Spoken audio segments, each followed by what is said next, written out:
think one of the things that I had the privilege of seeing when I came to work with you is that, first of all, your wife is a busy lady.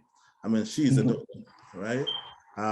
You obviously now you have handed over the reins to your managers and whatnot to do this.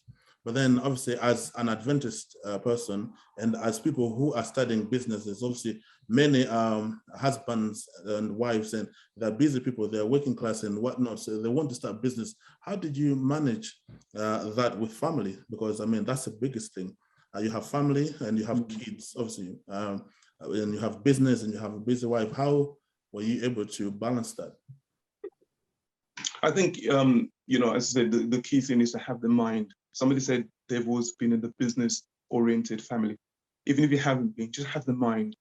Have the mind that, you know, if I sell apples or oranges, it doesn't really matter. So once you've got the mind, you'll see things differently. Everything becomes different. I want to start a business where I can make money to live on and do better. So as I said, mine was just, even when I was living in Nigeria, I was doing a consultancy. You know, it's just what I do. It's just what I do. I was doing consultancy as a civil engineer. I was making more than I was making working for a company, you know, etc. So if you have the mind, it will start. And hopefully, if you have somebody who is also, even if they're not business-minded, your partner is not business-minded, because that could be the greatest hindrance, you know, your partner. Even if you have the person who's not business-oriented, as long as they're not a hindrance for you, it's fine.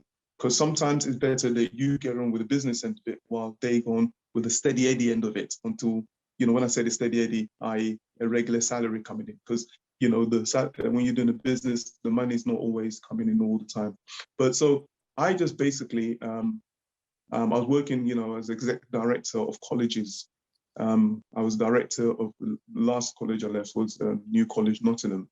You know, that's one of the largest colleges. And I was working and doing the business together until I thought, you know, whoa, hold on a minute, I'm big enough now. I earn more than they're paying me. Let me try on my own. So it is a struggle, but you've got to decide what is it you want. You know, if you want to start a business and you want your 5-bedroom house, it might be difficult. You might have to do with a 2-bedroom house initially until you build up. So you have to decide what your priorities are. Do you want that big Mercedes Benz, or would a Skoda get me around? You know, or something more. You have to scope and decide. The most important thing is work together with your partner, and then you'll hopefully together be able to scope it, because there are going to be difficult times maybe, which you're both going to have to work through. So that's how I was able to do that. As I said, we've been operating since 2005. And I decided that, you know what, I used to work in the business, and I decided, nah, don't want to do that. I decided to take less profits, which is what I did, so that I can have my time free. So very often people want to have 20-30% profit margin, but I dropped my profit margin so I didn't have to be involved and get others to run it.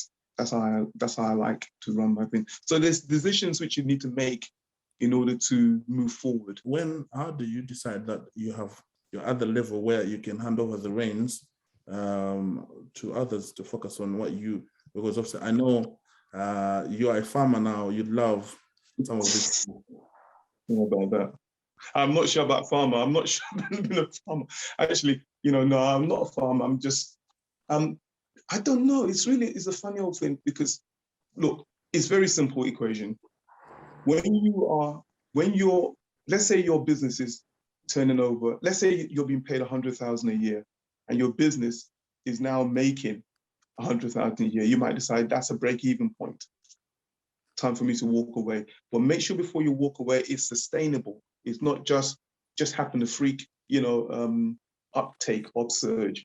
So when it's been sustainable for about a year, you might think, well, actually, it's time for me to call it a day, so I can concentrate on the business and make more money doing that.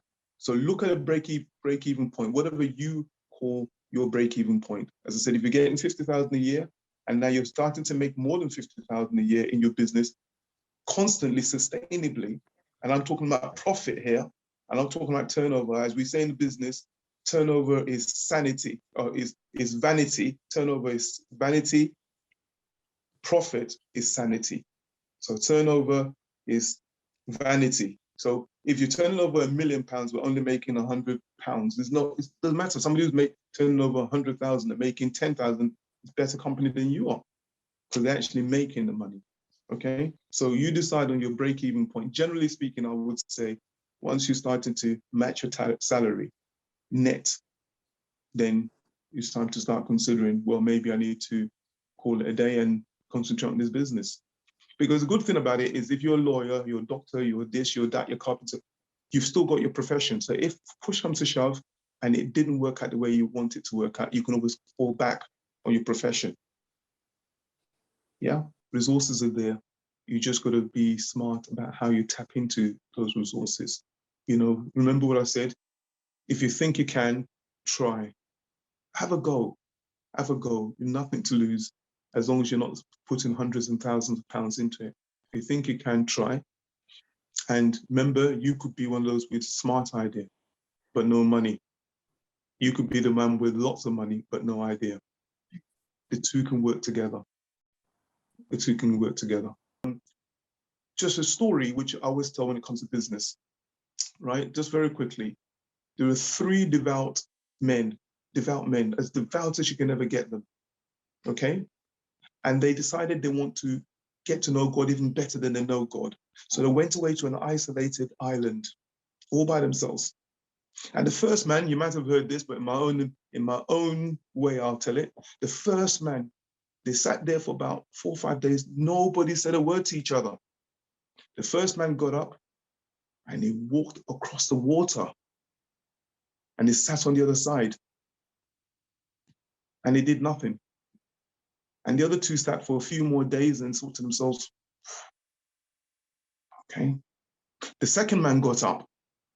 He walked on water and went to the other side and sat with the other man. And the third man is thinking to himself, good Lord, man, what shall I do? You know, I better try and join them. So he went and he started walking and he started drowning.